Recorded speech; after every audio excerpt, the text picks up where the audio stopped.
Чувашские оперативники пресекли деятельность сразу нескольких групп аферистов, которые вымогали деньги у пенсионеров под предлогом оказания помощи родственникам, якобы попавшим в ДТП. Пожалуйста, не переживай, это Рома звонит. Рома, бабуля, я попал в аварию. Ну как, бабуля, все? С бабулей затрясло меня, и все, я до сих пор не могу. Вот только сейчас эта, которая девушка его сбила, она в больнице, ей операцию делают. Вот деньги сейчас надо ей на операцию. Ой, я говорю, миленькая, а где у меня деньги? Сколько, говорю? 1 миллион.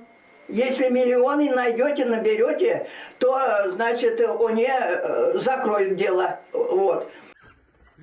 В результате эта бабушка отдала мошенникам 350 тысяч рублей, которые копила на свои похороны. Причем за деньгами аферисты к ней пришли прямо домой. Потрясенная чудовищной историей с ДТП, в которой попал внук, пенсионерка так хотела ему помочь, что безропотно вынесла неизвестным людям свои кровные. Только позже выяснилось, что вся эта история фейк.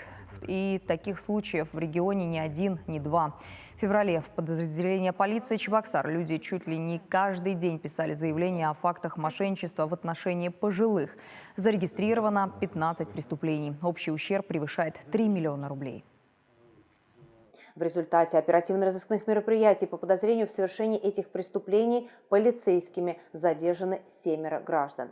По всем фактам возбуждены уголовные дела по признакам преступления, предусмотренного статьей 159 Уголовного кодекса Российской Федерации.